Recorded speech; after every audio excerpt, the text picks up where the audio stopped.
Okay, hi everyone. Welcome to the Search and Matching virtual seminar. Today we're really happy to have Roger Farmer presenting the importance of beliefs in shaping macroeconomic outcomes. We're also really happy to have a group of great panelists joining us today. Junju Miao, Pascal Michelat, Ricardo Reis, and George Selgin and Francisco Zanetti are joining us. A quick reminder of the ground rules. Roger's going to have a 60-minute presentation. At the end, one of our panelists had offered to make a short discussion based on Roger's material. We're having some technical issues with George's login, so if he's able to log in, we'll do that. Otherwise, we'll open it up to a 15-minute Q&A for everyone. So panelists, throughout the talk, you'll be able to unmute and ask questions just like a normal seminar. Attendees, we also welcome you to ask questions, but you'll do so through the written Q&A feature. Since Roger doesn't have a co-author, the host will do our best to sort of interject when needed to ask questions. If not, we'll ask you to unmute at the very end of the talk to ask your question live. And the last thing is, in 2 weeks, our next seminar speaker will be Laura Veldkamp. So Roger, I'm gonna stop sharing my screen. You can start sharing your screen and feel free to take it away. Great, thanks so much, Zach. Okay, it's a great pleasure to be here. First of all, a big thank you to everybody for being here, and in particular to the organizers, the panel, and the distinguished additional panel that have agreed to come in. So thanks to everybody. So I'm going to describe some work which I would say is at the intersection of DSGE modeling and search theory. It's related to a vast literature which many of you have contributed to. And my apologies for not putting long lists of related literature on slides, but in 1 hour, I'm going to limit myself to trying to get some ideas across. There's a red flag for some of you in my writing, which is that I refer to what I call Keynesian search theory. And I'm well aware that many people don't like referring to Keynesian economics in any way at all. I think I would say that this is mainly, from my perspective, a rhetorical device to separate what I'm doing from alternative views of search. And I'm going to attempt to be much more precise about that during the talk, about where I see that separation arising. Much of the work in search theory deals with monetary economies and with the reasons for the existence of a medium of exchange. All of that is absent from what I'm going to be talking about today. So everything I'm going to be talking about is about economies in which money is not required to be used as a medium of exchange. The paper that the title was circulated for the talk has a number of pieces. I'm not going to be able to talk about everything in that paper, but I'm going to focus my talk today on 3 parts. In part 1, I'm going to talk about some empirical stylized facts. The first one is that there's a great deal of price and wage flexibility in the largest recession, the Great Depression, in the last century, the last 100 years, in fact. And I'm going to use that to make some criticisms of the idea that we need to think about sticky wages and prices as a way of understanding the impact of monetary and fiscal disturbances on output. The second feature I'm going to draw attention to is the co-movement of consumption and employment during the Great Depression, and indeed not just during the Great Depression, but in all of the recorded data since then. And that's that consumption and employment move together. And that's, I believe, a problem for, at least for simple classical models of the business cycle. I'm going to talk about some of my own work on asset prices and employment, which suggests that real values of the real value of the stock market and the unemployment rate appear to be non-stationary but co-integrated. And lastly, I'm going to talk about the fact that the stock market appears to Granger cause the unemployment rate. So those are the 4 facts that I'm going to be drawing attention to in the first part of the talk. In part 2, I'm going to talk about the use of a particular search model in a representative agent model with land, but no reproducible capital. And I'm going to use that part of the talk to distinguish the approach that I'm going to be taking to search theory from what I perceive to be many of the alternatives that many of you people have been working on. And finally, I'm going to talk about extending that work, and this is really the main purpose of this paper, to relatively simple representative agent DSGE models with reproducible capital. Why am I going to do that? Well, my interest in this is practical. And in particular, I'm interested in what recommendations one might make to policymakers, and specifically how those recommendations would differ from the kind of advice one would get from a standard New Keynesian model, or indeed any model where the connection between demand and fluctuations in real activity is coming through rigidities in wages and prices.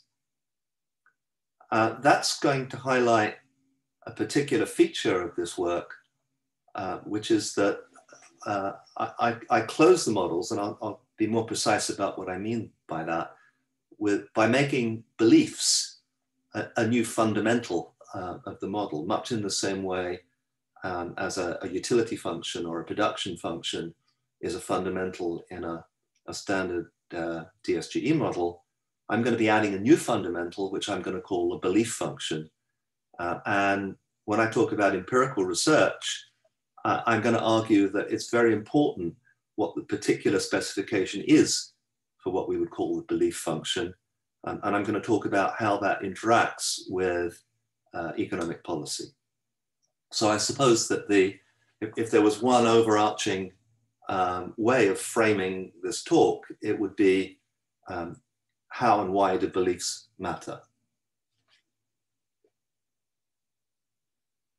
Okay, so let me move then into 4 stylized empirical facts. Here's the first one.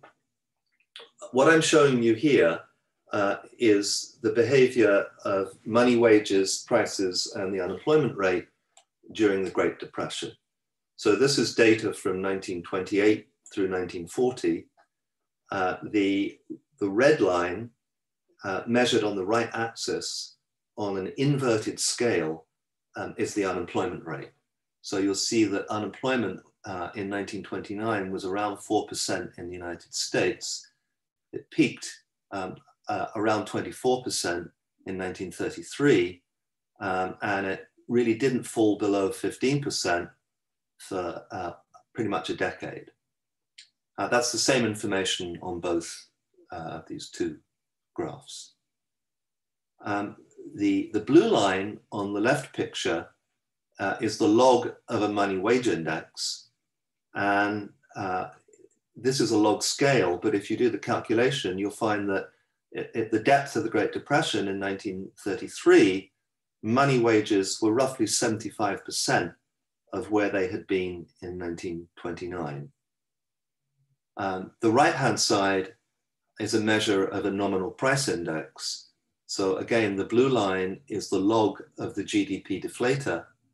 And again, this is a log scale, but pretty much the same fact holds for nominal prices, which is that by 1933, the log of the GDP deflator was roughly 75% of where it had been in 1929.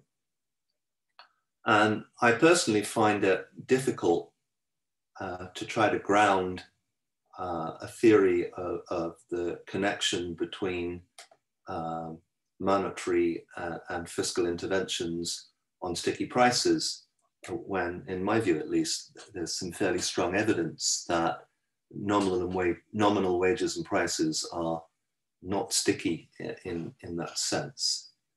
Now, I recognize that some people might argue that it's the real wage that matters, and perhaps wages were not flexible enough relative to movement in prices. Anyone's entitled to an opinion. I don't really see how one can contradict that. Roger, if I can ask a question, since I guess are my job to ask questions. I mean, during this period, economic historians who have looked at this, I believe that if you look control for skills and people who stayed within the job, wages were indeed sticky. The fall in wages comes from new hires, on which there's a very big fall. But if you look at continuing wages and composition effects, which are very large here. So, either they fall a little bit or stayed. So again, the old debate on whether wages are sticky or not, depending on whether you do the micro, if you kept your job in manufacturing during this time, your wages actually stayed stable. And actually, in manufacturing, several industries, wages went up in nominal terms during this time because of the establishment of cartels in 33 and 4. That's but correct. It was stable for the first 3 years. So a comment on that, I think, on that old topic of nominal rigidity. Yeah, yeah, that's certainly true. And I don't have sectoral composition in my models, and certainly one is. I think it's fine for people to try to put together explanations that involve sectoral movements of that kind. I'm going to give you an alternative. I'm a little skeptical of that, but we'll see. This is what I will call empirical fact 2. And here, the red line, once again, is the unemployment rate. But notice now I've reversed the scale. So now this is on a normal scale. So again, unemployment is around 2-3% in 29, peaks here. And the blue line is real private consumption.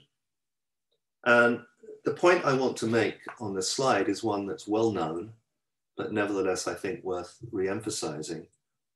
And that is that the fact that employment and consumption moved in the same direction, it is a problem for a real business cycle model in which the reason that employment varies over the business cycle is because of co-movements in leisure and consumption. So unemployment would be interpreted in a model in that class as leisure. And I think probably the way to think about that is if you were to write down the very simplest representative agent model in which leisure and consumption were two goods and preferences were logarithmic over consumption and leisure, the model would imply that the real value of leisure and the real value of consumption would both be proportional to wealth. Roger, this is Randy. Yeah, I don't understand what you're saying at all here. Textbook real business cycle models have no problem with a positive covariation in consumption and employment.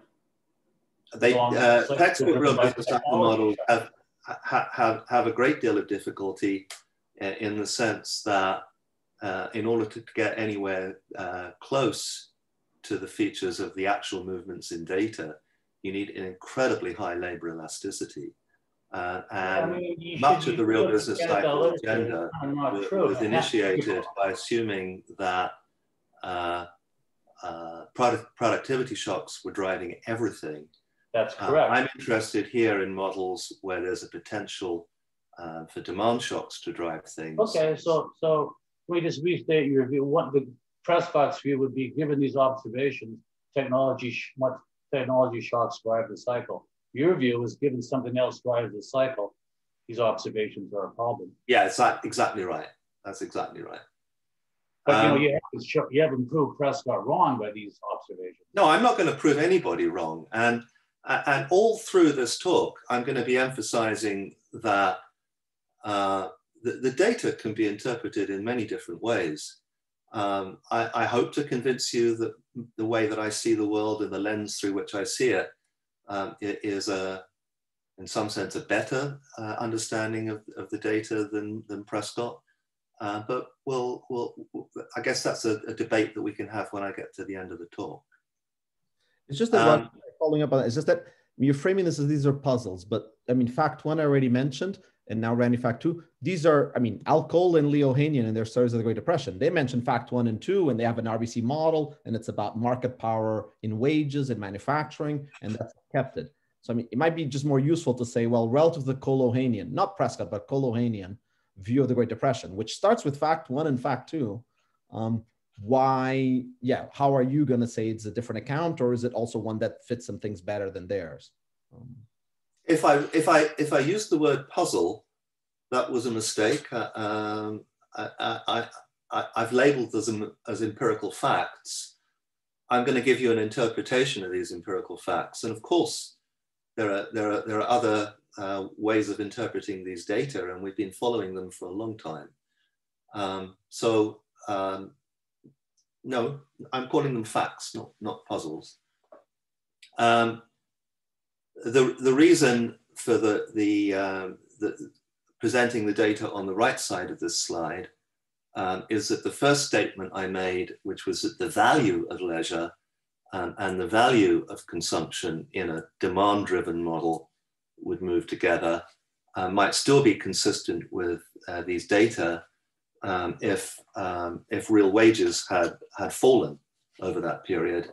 I'm just showing you here that that was not the case. In fact, the real wage moved positively with unemployment at the same time. So that's empirical fact two. Fact three, if you look at a variable I will call P, which I measure as the real value of the S&P 500, what I actually deflate it by wages, but some real value of the stock market is indistinguishable, or the log of the real value of the stock market is indistinguishable from an I1 variable. It appears to have a permanent component. The log of the unemployment rate also appears to have a permanent component. The reason I say the log of a logistic transformation of the unemployment rate here is because unemployment is bounded in 0, 1. And if you formally wanted to have a model where that was consistent with the existence of a random walk, you need something that lives in the real line. And the fact in the data is that the real value of the stock market and the unemployment rate appear to be co-integrated. And here's the sort of eyeball evidence for that. So these are post-war data from 54 to 2011. I've not updated it since I did this picture. And for those of you with an empirical bent, excuse me, teacher. I'm confused right now if you're talking about the unemployment rate or the employment rate. This is a logarithmic transformation of the unemployment rate, but notice that the scale is moving. Again, it's an inverted scale from point thank you. Yeah. Very sophisticated. Yeah. And of course, the gray areas are MBR recessions. Now, again, I've been Ricardo's picked me up a couple of times. Randy's picked me up for making statements that these are problems for standard theory. None of these facts are, all of these facts are well known. None of them are in any sense a problem for standard models, but the way that they would be explained in a standard model is different from the explanation I'm going to give you. So the standard explanation for fact three is that the structural characteristics of the labor market are non-stationary. And as a consequence, what would normally be called the natural rate of unemployment in a standard, I'll use the word standard to mean sort of DSGE model that most new Keynesian economists will be comfortable with. So a standard model would explain that fact by arguing that the so-called natural rate of unemployment is a non-stationary variable. It's moving because of changes in the structural characteristics of the labor market. I'm going to offer a different explanation, and this is where my interpretation of search theory comes in. I'm going to argue that the equilibrium unemployment rate in a particular class of models is not unique. and that for any constellation of preferences, endowments, and technologies, what you would normally call fundamentals, there is a continuum of equilibrium unemployment rates. So I'm not just talking about models here with multiple equilibria. I'm talking about a class of models with a continuum of equilibria. Finally, fact 4 is that the stock market Granger causes the unemployment rate. And you're looking here at a data table in which the data is broken down into 2 subperiods. One before Volcker came in 79 Q3, and the other post Volcker. The p-values you're looking at here are tests for the assumption that you could exclude the stock market in helping to explain unemployment. That has a p-value of 0. On the other hand, the assumption that you could exclude the unemployment rate from explaining the movements in the stock market has a p-value of around 11% before Volcker and around 74% after. And once again, this is not something that is a problem for standard theory. The standard explanation for fact 4 is that forward-looking individuals foresee changes in future earnings or dividends. Those expectations feed into the market, and the stock market is forward-looking. I'm going to present an alternative explanation that you may or may not find plausible.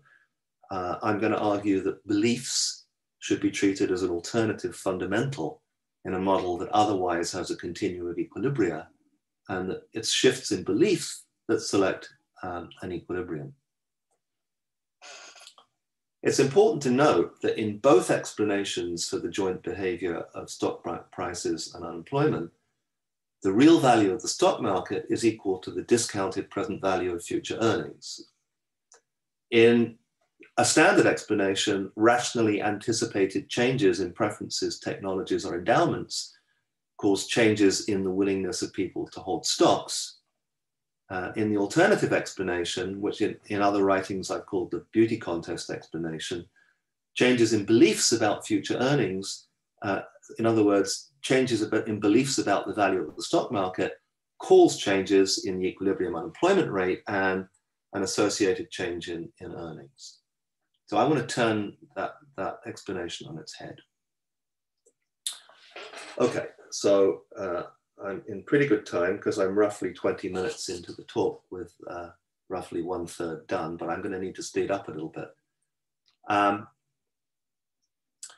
So I'm going to spend the next 10, 15 minutes talking about an extraordinarily simple version of a search and matching model.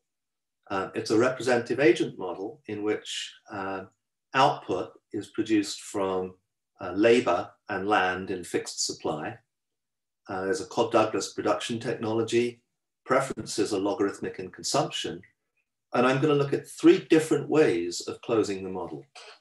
In the first way, I'm going to assume that leisure yields disutility. So the utility function is log C minus some function of labor in productive activity.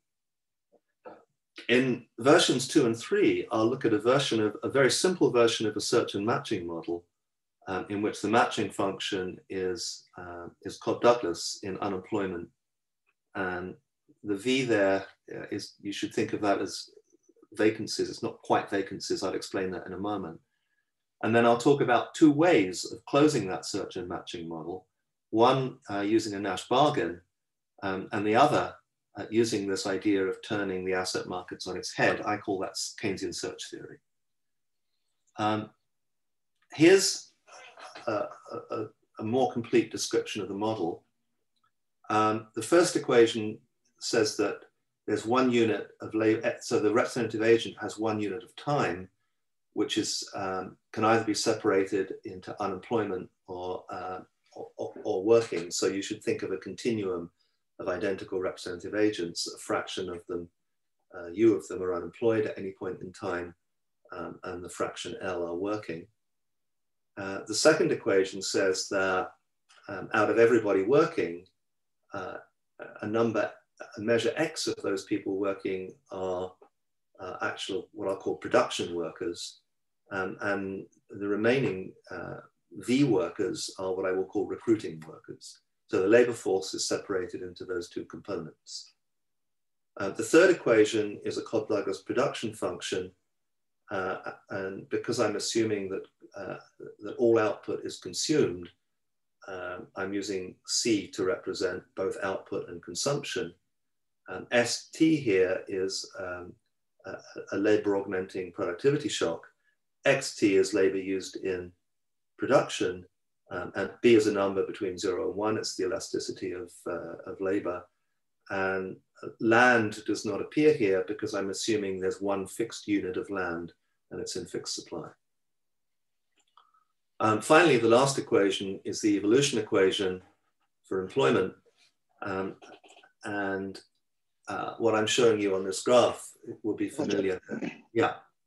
So I was hoping to see more on land. Why is land there? To pin down the beliefs, ultimately?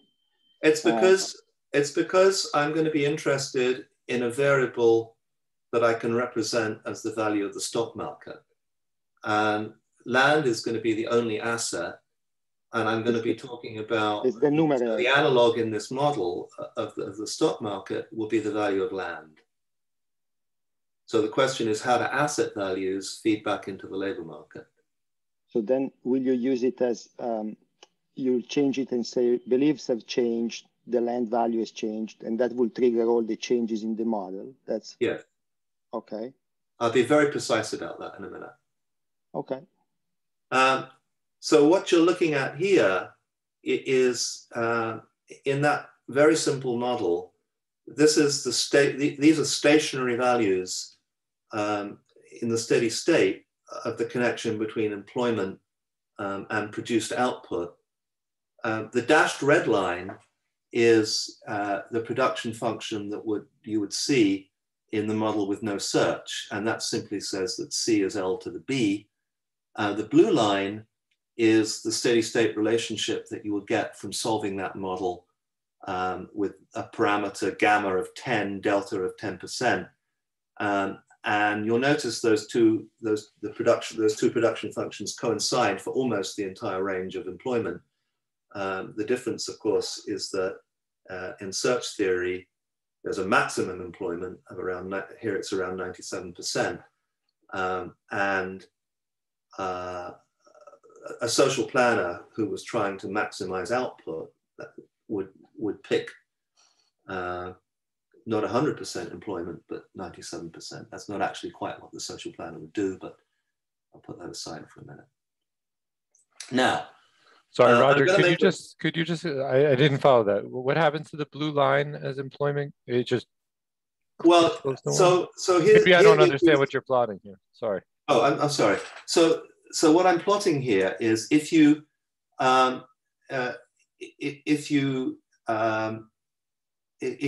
oh, it's because there are no recruiters then? No, maybe. No. So initially, so think of a social planner who's choosing the level of employment in a steady state. Now, as he keeps moving people from home to work, more and more gets produced. But eventually, because I'm assuming that a fraction delta of people are fired every period for some exogenous reason, the question is how quickly you put those people into new jobs. You can put them into new jobs relatively slowly, in which case more of your workforce can be attributed to say picking apples. But if you want to completely eliminate unemployment, then you need to put more and more people into recruiting. And as you do that, you can have more and more employed people, but in the limit, all those people are just employed recruiting each other. I got you. I see. Okay, I understand. I got you. Okay, thanks. Sorry. Okay. Okay, so I'm gonna, because the dynamics of this model are not particularly important in terms of the labor market component, I'm going to look at a very strong simplification here in which everybody is fired and rehired every period. Now, there's a conceptual issue in that in that people are going to have to be hiring themselves, but I don't think we're going to lose very much from understanding by looking at this flavor. If you look at, I've worked on the model with the dynamics, and it doesn't really add very much at all.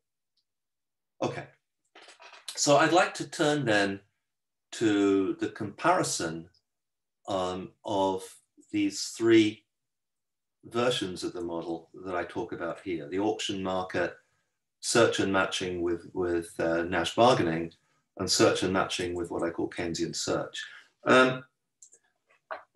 It's perhaps worth pointing out that, and again, forgive me if you all know this already, but I mean, search and matching models, I could have given the technology to a social planner. I could have said, I could say, look, this is a representative agent model with two technologies. One is a technology for producing, picking apples given workers and land. Another is a technology for moving people between home and orchards. And I want the social planner to maximize steady state utility by picking the volume of employment. And in that very simple model with no dynamics, the social planner has a no dynamic problem at all. He simply needs to pick the volume of employment. And in that version of the model, he would simply pick maximum employment at that point. And one could then say, okay, there are two technologies. They're both basically neoclassical technologies. How would we decentralize those markets? And there will be a decentralization. The decentralization will have production firms that hire labor and land, and they will in fact buy the labor from a group of recruiting firms. The recruiting firms would purchase from workers the right to exclusively find them a job, and they would purchase from production firms the right to fill their vacancy. And one can work through those prices, and the markets, if they exist, will give you relative prices that will implement uniquely the social planning solution. The solution looks a little bizarre because it involves recruiting firms offering to pay workers to be unemployed and paying firms for the right to fill their vacancies as long as they're vacant. I'm simply going to assert that I find it implausible that those markets are there. And once you get rid of those markets, you're now into an environment in which you don't have enough equations as unknowns to solve the model. And most of search theory has solved that existence problem by adding an equation similar. I understand there's a vast amount of search literature that does something else than this, but I'm going to focus on the branch of search theory which uses the Nash bargain as an additional equation to solve the model. So the first version of search theory I'll talk about uses the environment I've just described and closes the model with the Nash bargain. The second environment that I'm calling Keynesian search theory has exactly the same environment, but instead of closing the model with the Nash bargain, I'll show you in a moment, I'm going to close it in the asset markets. All right. So this model needs to explain 6 variables: the value of consumption and output, the real return. So here, IT. So I'm going to put money in the model simply as a numeraire. So although you'll see nominal variables, the model is really a version of general equilibrium in which money serves no function as a medium of exchange. So P here is the numeraire value of the commodity. PT plus 1 is its value tomorrow, and IT is the interest rate on a one-period monetary loan from one representative agent to another. W over P is the real wage. PK over P is the real value of land. LT is the value of employment. And RRT over P is the rental rate. So RRT is the nominal rental rate on land. To explain those 6 variables, the model has 6 equations, 4 of them in common to all versions of the model. The first one is just an Euler equation. The second is a no arbitrage condition, which says that, so this is the return that you would get from holding a 1-period consumption loan to another individual. The right-hand side is the return that you would get from buying land, holding it for 1 period, getting the rental rate and reselling it. So that's a no arbitrage condition. The third is a first order condition for labor. This is a Cobb-Douglas production function, so the real wage is just proportional to the average product. The second is the first order condition for land. Again, it's simply proportional to the average product, where KT plus 1, which would be in the denominator, is equal to 1 in equilibrium. So there's 4 very standard equations. Now I'm going to turn to the sets of equations that differ across the 3 versions of the model. The Vorasian auction model has a standard production function, and it's closed with the assumption that the real wage is equal to the ratio of the marginal disutility of work to the marginal utility of consumption. So that's a standard first order condition. And if you close it that way, you'd have basically a standard real business cycle model with no reproducible capital. What I'm calling classical and Keynesian search theory have a slightly different version of the production function. And to get to these equations, I've simply I've used the matching function and the definitions of vacancies and done some substitutions from identities. And these are the versions in the model with no dynamics of the blue production function here. So if gamma was equal to 1, for example, then maximum employment would occur when L is a half. And that technology will be the same in both what I call classical and Keynesian search theory. Finally, I'm going to look at the way the models are closed. If you use Nash bargaining with a bargaining weight of lambda, and you impose free entry plus that Nash bargaining condition, you get an equation which looks like this. I'll come to that in a minute. If you use my version, I will explain what this equation means and how I intend to interpret it in a second. This is going to be reverse causation from the stock market to the labor market. Let's look then at what would happen to the labor market in these 3 models. Well, in the auction model, importantly, even though there are stochastic productivity shocks, labor is constant. And it's simply given by this expression in terms of the parameters of the model. You would interpret unemployment is just 1 minus labor, so unemployment is also constant. And all of the technology shocks simply are reflected in variations in GDP or consumption. In the search model, closed by Nash bargaining, employment is again constant. It depends on the bargaining weight, lambda, and if lambda is a half, then employment is in the decentralized Nash bargaining solution is the same as the one that would be chosen by the social planner. So that's just the Hosios condition. And you also have an expression here for the amount of labor that goes to recruiting and the amount that is unemployed. So importantly, notice that in the Nash bargaining solution, even when there are stochastic shocks to productivity, employment is constant. That really is just a restatement of what's sometimes called the Scheimer puzzle in these models. Now, in order to move on and ask what would be different in the way that I propose to close the model. So Roger, the constant unemployment comes from the fact that you have recruiting, right? So that the vacancy costs go up and down, scale up and down with productivity. Yes.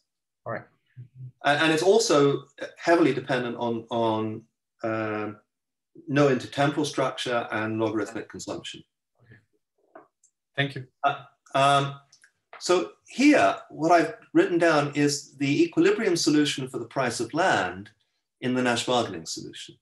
So you'll notice that the price of land fluctuates with the productivity shock, and it depends partly on these parameters gamma and lambda. Theta is a compound parameter that depends on B and the preference and the intertemporal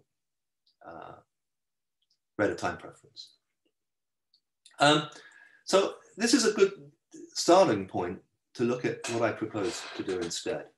So instead of assuming Nash bargaining, I'm going to take a variable I will call x, which is by definition equal to the subjective expectation of the future value of the stock market. And I think that should be a t+1 there. The expected future value of the stock market, I'm going to take that as a fundamental. And here's a proposition: for all values of x, if that belief were constant forever, for all values of x in some set, 0x upper bar, there is an equilibrium where the equilibrium value of employment is an increasing function of x. Now, that shouldn't surprise you at all, because you should recognize that if you were to use the Nash bargaining solution, you know that the bargaining weight influences employment. So for every value of the bargaining weight in some interval, there will be an equilibrium value of L. And for each of those values of the bargaining weight, there would be a different value of the stock market. So one interpretation of what I'm doing, you might say, is to simply take the bargaining weight, if you really are that committed to bargaining, to be endogenous. So here's a second proposition. If the bargaining weight is time varying, the Nash bargaining solution and the Keynesian search model solution are observationally equivalent.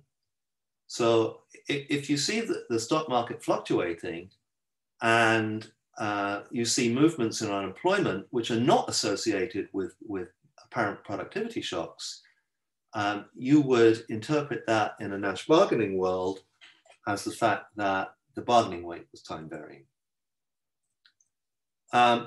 So Roger, I have a quick question on, when you mentioned the Scheimer puzzle. Yeah. So one resolution of the Scheimer puzzle involves making wage sticky. And so I was wondering whether or not your model will involve also indirectly making wage sticky. So the time variation in the bargaining weight would be such that, say, worker gain bargaining power in bad time and lose bargaining power in good time. I think that's almost certainly true, because there's going to be an identity in these models that connects those variables. So again, everything I'm saying here is reinterpretation of known facts and known models, as opposed to me giving you some exciting new facts. You said it was one of your goals was to get wage not so sticky at the end. No, that's nominal wages. Oh, got it. Okay. And I think you're talking about real wage stickiness. Yep, that's right. Yeah. And in fact, that's exactly what you do see in data, because the fact that the nominal price level and the nominal wage each fell by 25% means that the real wage was almost not moving at all. All right, so we're going to need to look later at this distinction in the model between nominal and real wage. Very good. Absolutely. Okay, I'm into part 3, and again, good timing, because I'm in the last home stretch. So what I'd like to do now is I'm going to incorporate Keynesian search into a standard DSGE model with production. And I'm going to argue that the methodological status of the belief function should be thought of in the same way as a consumption function or a production function, And instead of taking this X variable as constant, I'm going to look at different ways of modeling this X variable in terms of the way that people form beliefs. So this model will be relatively standard to most of you. So the first equation is just an accounting identity in a closed economy. GDP is consumption plus investment plus government purchases. The second equation is a Cobb-Douglas production function involving capital and labor. The third equation is the capital accumulation equation. Fourth equation is the intertemporal Euler equation. The fourth equation is the equating the marginal product of labor to the real wage. Equation 6 is an assumption about what drives government purchases. I'm simply assuming here that government purchases are stationary movements around G bar. And finally, if you were to close this classical model in the standard way, you would have an equation which says that the ratio of the marginal disutility of work to the marginal utility of consumption is equal to the real wage. That's what that would look like if preferences were logarithmic in leisure and consumption. And I called that Keynes's second postulate for those of you interested in the history of thought, simply because it's pretty much that equation that Keynes wanted to throw out. And I don't want to get involved in, I probably shouldn't have put that on the slide because it's going to like putting a red flag to a bull with some audiences, so, but others like it. So anyway, so those 7 equations explain the 7 variables, G, I, Y, K, L, W over P, and something else I can't see because you're C. Okay.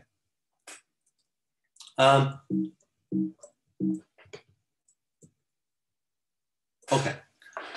So the first way of closing the model I'm going to look at is simply going to assume that investment is driven by sentiments. And it's really the equivalent of what Samuelson called the Keynesian cross in his initial description of Keynesian economics in the 50s. So in the Keynesian model I'll look at, the first 6 equations are identical with the ones that you just saw. I'm going to throw away the labor supply equation. Trust me, there are ways of doing this in the background using search theory that I just described to make everything hang together. And I'm going to close it with the assumption that investment is driven by an exogenous process, which is mean reverting to some level I bar. And this is a shock to investment. Now, this specification of the model is not going to get to the fact that unemployment and asset markets appear to be I1 variables. They will nevertheless allow me to explain more carefully what happens as we move from temporary shocks to investment spending to permanent shocks. If you wanted to capture the non-stationary nature of unemployment in data, you might alternatively assume that investment, instead of being a stationary process, is a non-stationary process with reflecting barriers. Reflecting barriers because there's an upper bound on how high or how low unemployment can be. All right, so in the last few minutes, I'm going to show you some interesting, I think, fairly interesting impulse responses. You have about 12 minutes, Roger. 12 minutes, okay. So here I'm showing you what would happen in this model in response to a once and for all 10% shock to investment purchases. So here, this is the driving variable, investment rise. The assumption is investment is an independent process. Government purchases don't change, they're measured here. And you'll notice that in response to a 10% shock to employment, these are all deviations from the steady state. In response to a 10% increase in employment, GDP goes up by about 3%. Consumption has this hump-shaped response. It moves along with employment, which is down here, moves up to about 4.5%. Capital goes up and eventually returns. The stock market booms. So this is a 2% increase in the S&P. And the real return goes up and comes down. So it looks very much like what you would have called an IS shock in an ISLM model. Is there a really simple intuition for why consumption moves in the same direction here? Yes. Something that's in total contrast with the class. Yes, it's because, so in this model, notice that leisure is assumed not to give you disutility at all. So the reason consumption is going up is you're producing more. Why are you producing more? Because you're changing the distribution of workers between recruiters and production workers. But suppose you want more investment goods. Why don't you simply divert consumption goods towards investment? What do you mean? Suppose you want? Well, the shock could be interpreted as investors simply wanting to invest more. Yeah, they do, and that's exactly what's happening. But in the background, there's an asset market response. There's a no arbitrage equation going on. There's assumptions about what's going to be happening. This is entirely a rational expectations model all the way down the line. Actually, these are probably questions we should hold off until the discussion period, because I do want to get through 4 of these pictures in about 10 minutes left. And because if you were puzzled there, you're going to be more puzzled in a second. So here I'm going to show you impulse responses. So this is a temporary increase in investment. This is a temporary increase in government purchases. And you'll notice here, there's no movement in investment whatsoever. There's an increase in GDP and employment, but here investment goes up, consumption falls. And yeah. So here, you are implicitly assuming that if the government expands, there is no effect on private investment. That's what, this is why it happens, right? It's a well, I'm not assuming it. I'm taking yes, exactly right. So here, remember, the investment equation in this specification of beliefs is completely an exogenous independent variable. So investors are doing what investors do. The assumption in this way of closing the model, and I'll show you a different way of closing the model in a minute, investment can't move because it's assumed to be an independent process.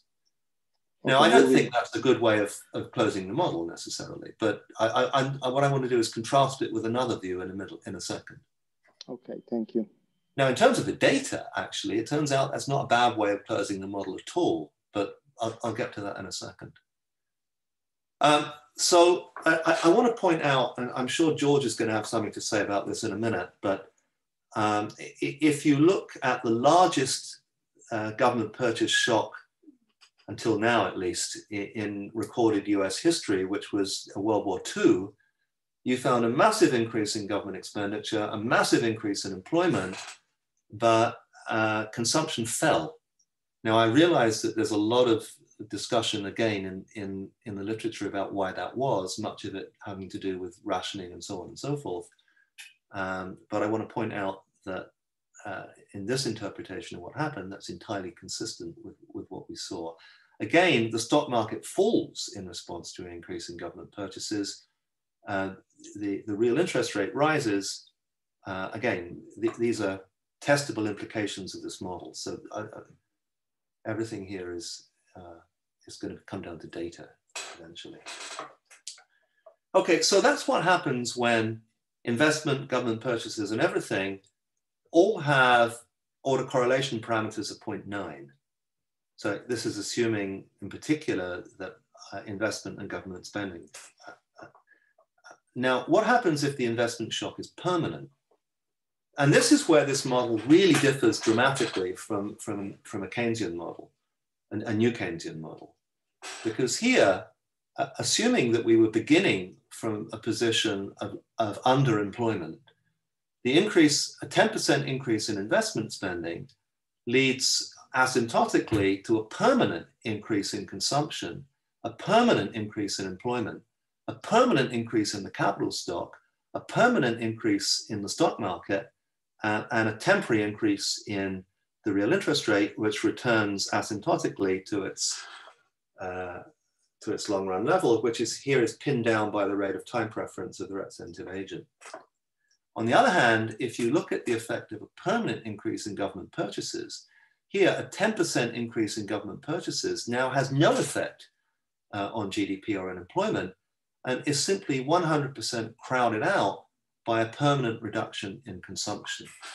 And the mechanism that's happening here is everything here is being pinned down by the representative agent's Euler equation, because the representative agent here knows that asymptotically they're going to have to pay off the increase in government debt, and they permanently, immediately reduce consumption. Capital stock stays unchanged, employment stays unchanged, the S&P and expected returns stay unchanged. Okay, so that's closing the model with exogenous shocks to investment. But one of the things I said at the outset of this talk was I wanted to show that how beliefs change and what they depend on is very important in this class of models.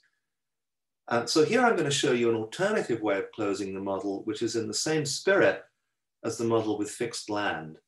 And here I'm going to replace the first order condition for labor with the assumption that beliefs about the stock market, and what's the stock market? I'm going to define the stock market to be the present value of earnings. So Z here is the capitalized value of the returns to capital, capitalized at real return R, where the real return R here is related to output and capital. And I'm going to define the date T expectation of that variable as the thing that's fluctuating. So I call that ZB for beliefs about future earnings. And now I'm going to assume that that thing, that object, is simply an independent variable driven by a first order regressive process. Roger, you could have also done like beliefs on some of the variables. Yeah, absolutely. And my point here is simply to take examples of two objects. And the assertion I'm going to make at the end of this talk is that if one takes this class of models seriously, there's a very important empirical project, which is to figure out exactly what in data is the best way to think about how beliefs are driven. But if I just show you, so I'm almost done. So that's just restating what I just told you. You'll notice the dynamics in this version of the model are very different. Here I'm only looking at 14 quarters. In the investment version, I was looking at 70 quarters. So the return to steady states are much faster. Many of the same features hold. So consumption and employment move in the same direction. The capital stock is slow to adjust and so on. And here's the permanent version of the same thing. But the main thing I want to focus on here is that these responses are very different, that it would be possible, for example, to make the assumption that there is a time invariant belief function and to attempt to estimate the parameters of that belief function. And even more importantly, I think, is that the way that you think about the right way to conduct fiscal, and I know I have no money here, but ultimately monetary policy in these models is going to be, very importantly, it's going to be contingent on how you drive beliefs. So policymakers everywhere have a variable that they call expectations. This class of models is a model which explains why expectations matter, how expectations can be both fundamental and rational at the same time, whatever you think of rational expectations. And I would argue that there's some important things to think about here in terms of policy. So I'm making the point on these two slides. I'm sort of really coming back here to the fact that the stock market and the unemployment rate appear to be incredibly persistent. If you come from a new Keynesian perspective, really the only way to understand the persistence in the unemployment rate is to argue that the natural rate of unemployment is itself non-stationary. Now, I understand that there are sticky price and wage explanations. They don't go nearly far enough in understanding the persistence you see in data. Now, this is an important policy statement because if you think that the unemployment rate is moving around a lot simply because the natural rate of unemployment is non-stationary, there really isn't very much that you should be trying to do about it. Because if the underlying model is one which is approximately Pareto optimal and in which employment is moving around simply because of structural factors, not much you should do. On the other hand, if you think that you're living in the class of models that I've described here, where these equilibria, almost all of them are highly suboptimal, you might think about the peak employment rate here in this picture. Where's that gone? Yeah, so you might define this to be the natural rate of unemployment. In Friedman's definition, there's no distinction made between the equilibrium rate of unemployment and the solution to a social planning problem. Here, I think it's useful to think of this as the natural rate of unemployment or the optimal rate of unemployment, but the model I've described for you can end up with an equilibrium unemployment rate anywhere in this interval. And again, if you take my class of models and you see movements in the unemployment rate that are highly non-stationary, if they are indeed caused by movements in a model where the typical equilibrium unemployment rate is very inefficient, then there's clearly something very important that policy both can and should do. But what it should do, and this is really the main reason for the title of this talk, what it should do depends very much on how you end up modeling beliefs. And that's my last slide, and that's my shameless piece of advertising for my last book. That's great. Thank you, Roger, so much. So one of our panelists, George Silgain, has kindly offered to do a brief discussion of Roger's paper. So George, we'll give you 5 minutes or so, and then we can open it up for general Q&A and discussion. Thank you. Can you all hear me? Yeah, you fixed it. I'm on the phone now. I finally got on the phone. Sorry for the mix-up trouble earlier. Thank you, everybody, and thanks, Roger, for that, for your paper. I found it very interesting. The paper roughly has two parts in it. One is the analysis itself and some results.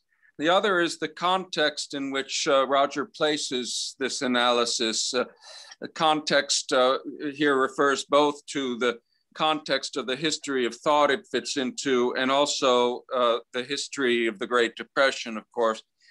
I'm going to talk briefly about the analysis, but mostly I want to talk about the context. The analysis I actually find very compelling. I think there's no question, first of all, that a decline in investment spending based on lack of confidence is both an important part of Keynes's account of the Depression, and I think important historically. I happen to have done some work on this recently, and between 1933 and 1937, or 1929 and 1937, net investment went down. It was negative $3.1 billion. So this is obviously a rather important part of the Depression story. And if you look at longer term investment measures, you can see that they don't recover much at all during that period. I find Roger's account or way of modeling this part of the Great Depression story very elegant and persuasive. I particularly think it's very interesting that his result about investment shocks, I'm going to focus on those because I think they're the most pertinent, is finding that a negative investment shock. I'm going to turn Roger's results around because he presents positive shocks, but for the depression, I think it's the negative shocks that are more of interest. He finds that a negative investment shock or shock to investors is important permanent consumption employment, an increase in consumption spending. And we could think of this as having its analog in relief programs in the Great Depression is really no substitute. It doesn't provide the long run improvements that increased investment spending can provide. And I'm going to get around in a moment to showing that this was also something many people seem to be aware of back then. And that brings me to the context part of Roger's paper. I'm less enthusiastic about it. I'll just mention a couple reasons. First, and this has come up, I think, a bit in the discussion already, I think Roger is much too quick to dismiss wage rigidity explanations. It's not that such explanations tell the whole story, but I think that they are pertinent, and that's a reason to not set them aside. Pre-Keynesian theories as well as new Keynesian theories don't assume absolute nominal wage rigidity. So showing that nominal wages fell in the Depression hardly suffices to show that they were really as flexible as they needed to be to not allow unemployment to persist. And I have a chart that I can't show you folks, but I've written up my notes, so I'll send it to everybody. If you compare the way wages adjusted between 29 and 33 to a similar period, 29 and 37, to a similar period around the 2021 decline, you can really see the difference. There's very gradual adjustment of wages as well as incomplete in the Great Depression episode, but much faster adjustment in the earlier episode. And the results for employment, just what you would expect from those facts. So I'm not trying to say that sticky wages explain the Depression. Roger's quite right. We need more than that, but his theory doesn't explain everything either. We probably need all guns on this. I'll make the final point that was raised before.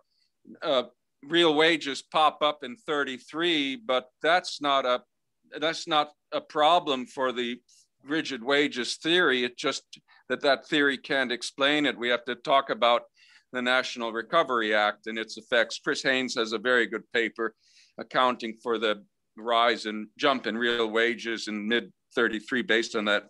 Okay, now the next thing I want to say very quickly is that the investment shock story that Roger tells so well isn't uniquely Keynesian. I think on the one hand, you oversell it, Roger, in trying to present this as a distinctly Keynesian view. It was a very popular view long ago, and a whole host of writers have talked about this. I'm just going to give you one example, but if you look at Ken Roos's book on the 1937 crisis, he has tons of references to people, some of them quite well known, like Schumpeter, who talked about the same problem. One paper, though, I think you'll find particularly interesting. This is a paper in the AER in 1938 by Crum and Westcott. It's not unrepresentative of widespread views, but they say, for example, and I'm mostly quoting here, I'm cutting off little bits and connecting little bits. The entire recovery since 1933 depended upon stimulated consumer purchasing power that could generate no sustaining momentum. What was sorely lacking was a balanced expansion predicated upon long-term undertakings by business leadership in an environment sufficiently secure to justify the assumption of risk.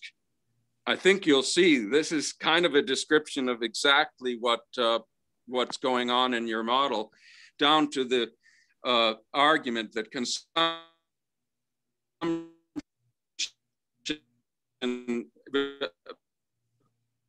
consumption spending, or a big difference between these earlier arguments about the importance of George, it seems like we're having issues with your audio again. Shocks to call that. Oh no. Yeah, you were good for most of the Can you hear me now? Yeah, so maybe like a wrap up in 30 seconds, then we can go to the open Q&A. Oh my goodness, okay. Well, the other big difference is that these writers identified the sources of the shocks very clearly by tracing them to New Deal policies as themselves, a host of scary New Deal interventions. And the last thing I was going to say, I hope you can hear me, is that Keynes himself took this view. If you look at his open letters to FDR, he very explicitly blames New Deal policies themselves for undermining investors' confidence. And therefore, to conclude, the policy implication is different from what Roger assumed. It's not that government always has to step in to handle or offset adverse investment shocks. It's also that government has to try to do its best not to cause those shocks. And this was as important a part of Keynes's advice to FDR as anything. I hope you heard that last part, folks. I'm sorry if you didn't. I'm all done. I'm all done. Thank you very much. Thank you very much, George. Roger, do you want to respond quickly? Well, I mean, thanks, George. Those were great comments. And in terms of wage stickiness, Occam's razor is my response to that. I mean, if I don't need wage and price stickiness, I don't know. And the point that maybe wages and prices didn't move enough, I don't know how that's ever how anyone would ever find a counterfactual. You mentioned the 1920s. I'm not so familiar with that period, but yeah, I thank you very much again for those comments. They were very helpful. Can I make a comment, Roger? Yeah. So whatever one thinks of your approach, it may have some merit. It has almost nothing to do with search theory. And this is the right audience to bring this up in. I'm not sure everybody would agree. To me, search theory does not mean it takes a long time to find a job. That's got nothing to do with it. Search theory is the method where you take agents, put them in the environment, the agents interact with each other. That comes in terms of what you call recruiting, but there could be tremendous frictions in that environment, and beliefs could matter a lot. So the interesting objects would be limited commitment, private information, those types of frictions. Search theory is not about putting in mechanical equations and counting unknowns and looking at what the equilibrium is. I think you and I should work together, because I think what you need to do is put the agents in the model, have them interact. In this approach, which is very similar to the fiscal theory of the price level, I'm unhappy with my wage, I go to my employer, and what happens? The stock market adjusts, so I become happy. I want to see the employer and the worker talking. Let's find things in the bilateral core. It doesn't mean the economy is going to be Pareto optimal, but it means that individuals and coalitions are doing the best they can. You've taken the individual people out of the model. That's not what search theory is about. So maybe that's a semantic issue, but that's my opinion. No, it's far from semantic, but I'm quite happy with your characterization, and I'll stop calling it search theory if that helps. But the one thing I took from search theory that I'm using here is Diamond's matching function. No, that's a component of it.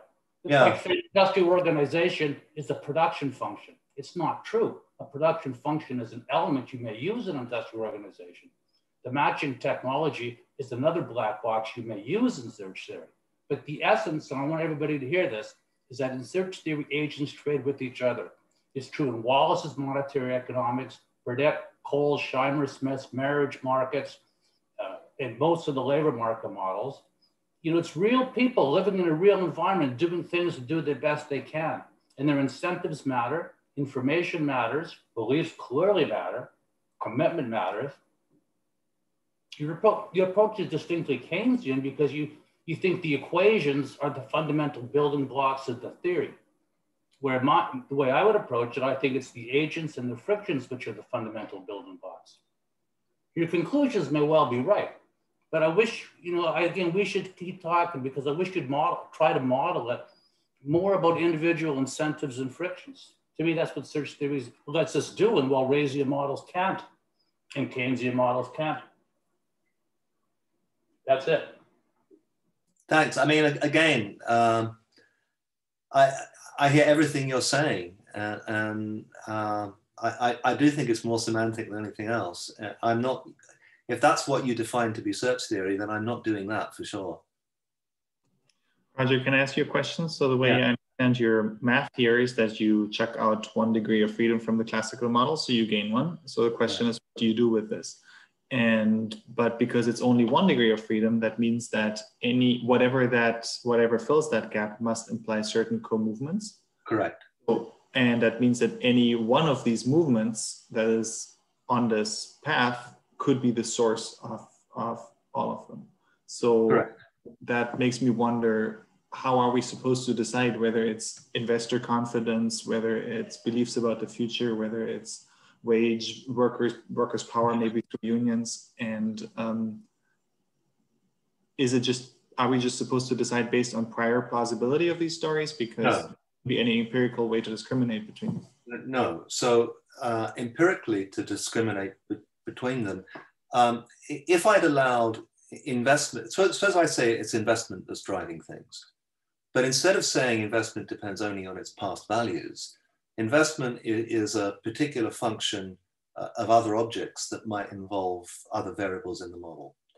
That gives me a slightly different specification. Or suppose I'd gone to the stock market representation and I'd said beliefs don't only depend on lagged beliefs, they depend on unemployment and investment and so on. Again, that would have given me a different specification. The way that I propose to sort out one representation from another is by assuming that whatever it is that closes this model has some degree of permanence. So ask yourself why a consumption function is a fundamental object. It's not because we believe that people are born with a particular set of preferences. We probably think that those preferences are socially constructed. But we think that by choosing the consumption function or a utility function, if you like, as a fundamental object, we think that there's some degree of permanence, of time invariance to the parameters that we introduce into our model. So I'm looking for time invariance, and in particular, invariance to the Lucas critique. So I'm looking for ways of representing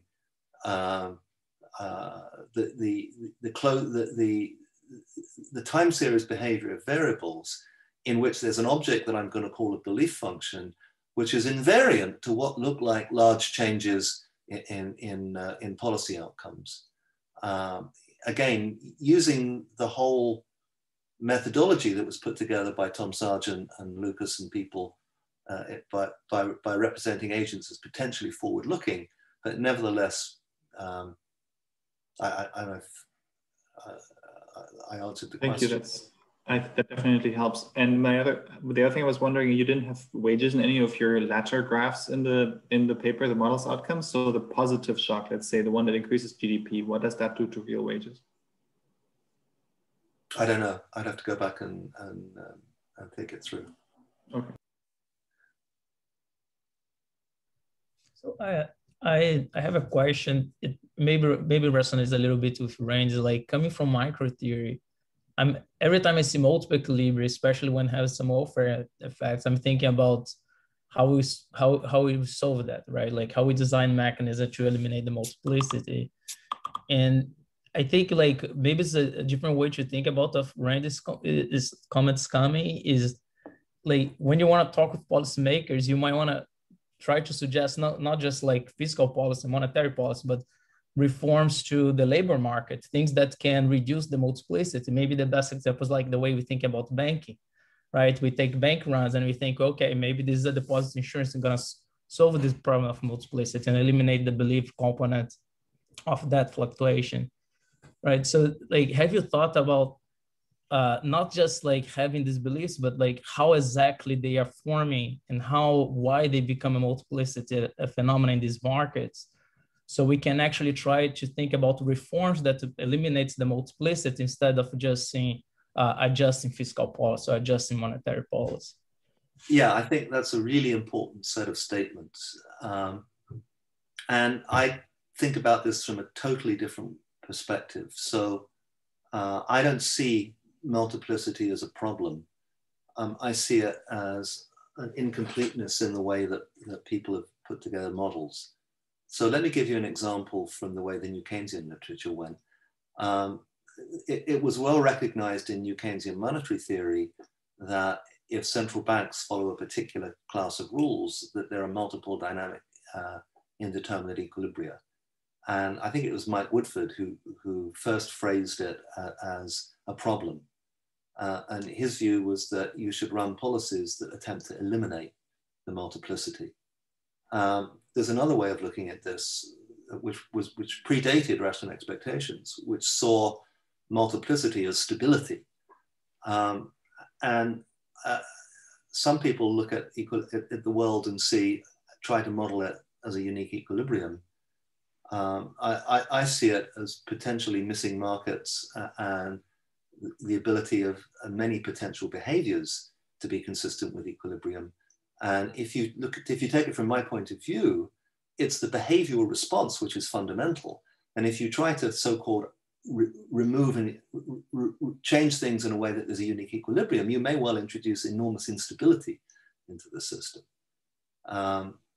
So it's a different way of looking at things. But the point you make about what sorts of institutions you design in order to improve economic performance is very important. And as you point out, maybe those institutional designs are in the labor market and not necessarily in asset markets. My own inclination has been to think that simple fiscal interventions, spending more money, could well be disastrous if what's driving beliefs are beliefs about asset markets. And there's a big experiment happening right now. So we're going to see pretty soon what could I jump in on that? It's interesting that Diamond and Dybvig were brought up because I have the same problem with your analysis, Roger, and this goes to Occam's razor and all that, as I do with theirs. It's true that by just assuming that enough autonomous adverse investment shocks take place, you can explain a depression of any length and depth as you like. In the same way that Diamond and Dybvig's model can explain any banking crisis or none. But that is one of those disadvantage after a while, because in both cases, the models, because they can prove anything or be consistent with anything, aren't really all that satisfactory. And I think in this case, with respect to the Great Depression, the fact that the model could explain everything doesn't necessarily mean it's the best way to explain everything. And I'm not rejecting it. I'm just saying that after all, it begs the question of whether the underlying shocks that are needed are really there, in the same way that real business cycle theory begs that question. So I think that needs to be more, critically considered. That's a great question. And my response is, if I can write down, this is a very big if, I can write down a specification of what I would call a belief function, which has parameters which are time invariant and which explains the episode you described in the 1920s using the same parameters as I can use to describe what happened in the 1930s, I would say that's a strike in my favor. If I can't, it's not a good thing, but... Why do you think the beliefs are the same today as they were 90 years ago? Oh, I don't think beliefs are the same. You'd like it to be, you'd like to have some, Lucas critique invariant description of beliefs or consumption, marginal propensities, etc. But institutions change, demographics change. Why would you want the same model to explain the crisis of the Great Depression, the financial crisis, and the COVID pandemic? Maybe those are totally different phenomena. And I'm not sure you could be a strike in your favor to have one set of equations consistent with all three. Right, but Randy, if you can't, then what are we doing, right? Because if we, I don't know if they should be consistent over invariant over 90 years or whatever, but if we can't write down some function for beliefs and every single episode has its own path of beliefs, I mean, I think that was George's point. Then George is correct. The approach has that flaw. I was simply commenting on Roger's response to the flaw, which is you can come up with a time invariant belief function. But that's not reasonable. Beliefs. Randy, I mean, I think you chose a bad example with COVID, but I get your point. But I'm simply asking that the degree of parameter stability that you have in my belief function is the same as you might expect to be getting from a consumption function, a production function, or any other fundamental that you build into your model. And of course, I accept that the world is changing in ways that mean that something that you use to describe the Middle Ages is not the same as something that you would use to describe current industrial production. But we're hoping for the best we can hope for, I think, is relatively slow changes in those institutional structures that give us something. You're right, but then it comes down to what we take as structural. And in the approach I was advocating earlier, the fundamentals of people's goal-directed behavior, their ability to negotiate and communicate. I don't imagine any equations going to be structural. I can imagine incentives are almost structural. But this is, it's hard to resolve. When I was a graduate student, I asked Sargent, okay, so, the consumption function's obviously not structural. Why are preferences structural? They couldn't be. He said, of course they're not. But it's kind of our last best hope. I mean, yes, we're on the same page. I mean, it doesn't. We don't get to the same conclusion. I don't know why you keep talking about equations and not talking about incentives or private information or limited commitment. Like bank runs, to deal with bank runs, that's not some behavioral thing. I mean, that you can design institutions well that eliminate bank runs, or maybe you can't. That's a matter of theory sorting it out. I think, Randy, institutional design is the whole nature of the game. Everything is there. That's what's important. As for what you take to be fundamental, that's a modeling choice. This is great. So we're good and bad choices. All right, so we're just at an hour and a half. I think we're going to end the formal seminar here. We'll stop the recording, but we'll leave the room open if you want to stick around and discuss anything. Thanks again, everyone, for presenting. Thank you, Roger. Yeah, Roger, you were as controversial and dynamic as ever, and I always learn something when I hear you talk. Thanks, Randy. I always agree with you. I'll stick around so we can hash this out a little more. Sure, I'll hang around for a little bit, yeah.